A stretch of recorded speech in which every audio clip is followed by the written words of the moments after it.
اهلا وسهلا بكم الغزالات ديالي، كيف راكم؟ لاباس عليكم اخواتي؟ اش اخباركم؟ نتمنى تكونوا بخير وعلى خير ويلقاكم هذا الفيديو في احسن الاحوال. اليوم اخواتاتي غادي نشارك معكم الماكارون البلدي. كلشي كيعرف الماكارون اللي هو في الماكارون اللي تنعرفوه، كلشي يعرفو. هذا غادي نديروه ماكارون بلدي، يعني بلا بوش، بلا ما يحتاج منك لا هادي تفرقي هادي بوحدها ولا ديري هادي بوحدها، ولكن كيجي معلك صراحه وكيجي غزال. ما تديوش ليا على المنظر ديالو، لانه بعدا واحد راني دايراه شوكولا بالبودر كاكاو، هذاك اللي شفتو بودر كاكاو، والاخر اللي درتو في الفران ديال الضو ما عرفتش لانه قربته للفرفاره، جهه تحمرات شويه وجهه بقات بيضاء. هو نورمالمون كيبقى يا تحمريه كامل يا يرجع بيض يكون مديهب. نبداو بالمقادير البنات. نتوما غتاخدوا المقادير قليله باش ما نطولش عليكم في الفيديو. انا خديت باكيه ديال اللوز اللي فيها 500 غرام، نص كيلو، وطحنتها مزيان حتى رجعتها هكا على شكل بودر. كطحنوها مزيان. الا بغيتو تقسموا المقادير غديروا 250 غرام ديال اللوز بالقشره ديالو، درتو مسحتو مزيان من الغبره ديالو وطحنتو. غناخدو البول اللي غنخدمو فيه ولا القصيريه اللي غادي نعجنو فيها هذا الماكارون هذا. كناخدو بالنسبه ناخدو المقادير الناشفه هي الاولى البنات. البيض انا عزلتهم وخليتهم باش تشوفوا. انا درت 4 ديال البيضات لانه عندي البيض صغير. السكر كلاصي هنا 175 غرام، ولا ديروا غير 170 غرام. يعني انا درت 500 ديال اللوز، بعد درت 350 غرام ديال السكر كلاصي. غادي نبقى نخربق عليكم البنات، ما غاديش تفهموا. غنقول لكم المقادير وانتم قسموها. درت 500 غرام ديال اللوز مطحون و350 غرام ديال السكر كلاصي. وهنا كديري الفاني على حسب اللي بغيتي ديال الساشي، ولا بغيتي هذا ديال العبار، هذا تيجي زوين رائع.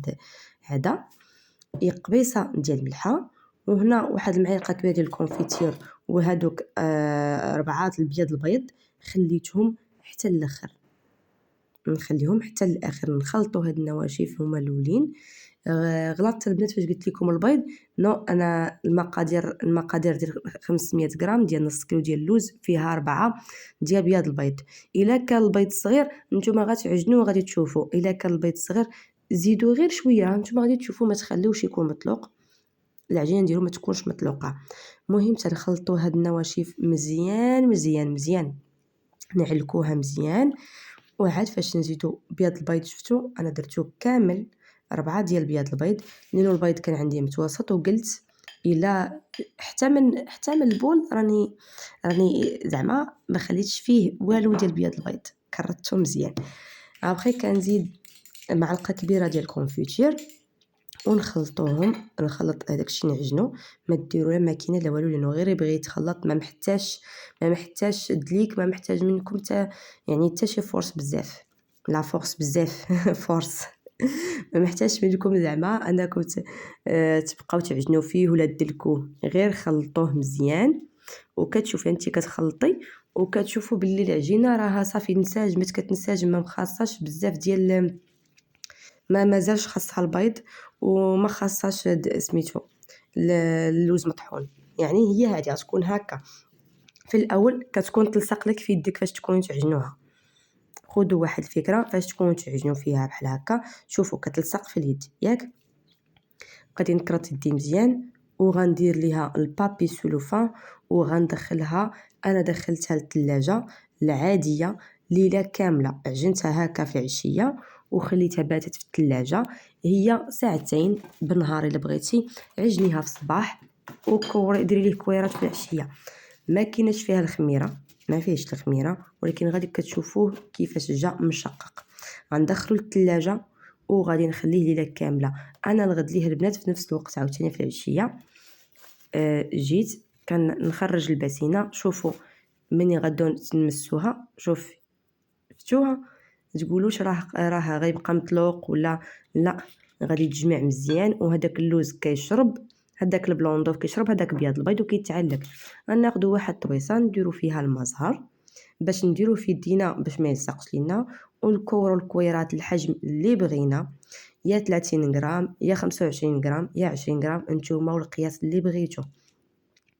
انا كورت هاد النص ديال هاد البول هذا، درتو خليتو هكا فاني، والنص الاخر درت فيه البودر كاكاو.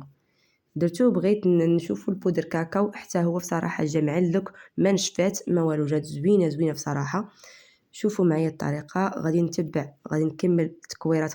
تحاولوا تزربوا عليهم البنات، ما تعطلوش عليها في التكوار، باش غير تكوروها تدخلوها الفران اللي يكون سخون على 170 درجه، والمده ديالو ما كاينش 10 دقائق، ما تفوتوش 12 دقيقه، ما تفوتوهاش. يعني الماكسيموم زعما هو 10 دقائق، مي الا فتو ما تفوتوش 12.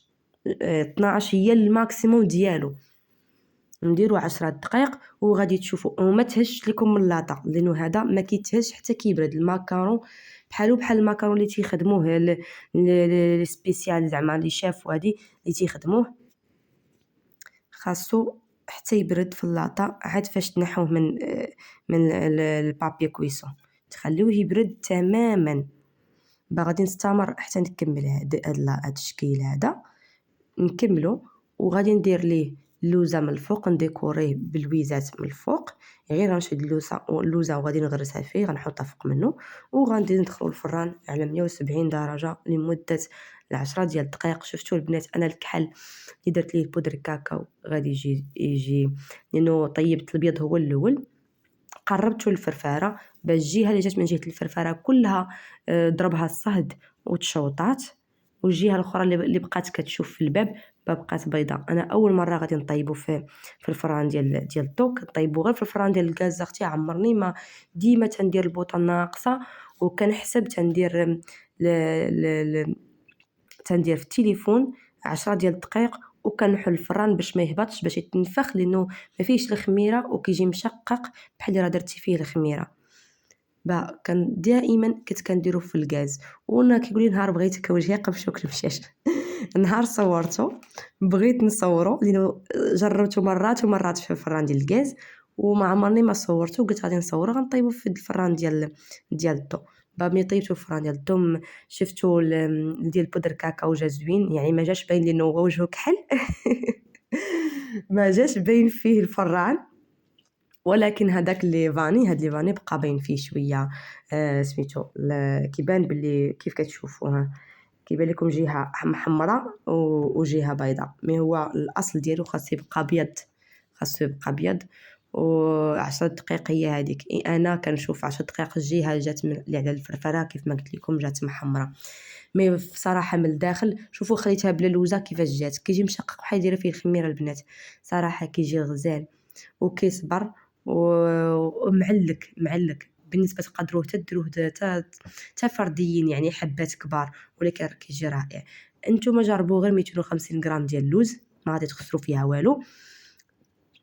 ما غاديش انا متاكده باللي غيصدق لكم، لانه كتجيب من القشره من برا فيه مقرمش، ولكن من الداخل والله يا البنات لا معلك تيتلصق.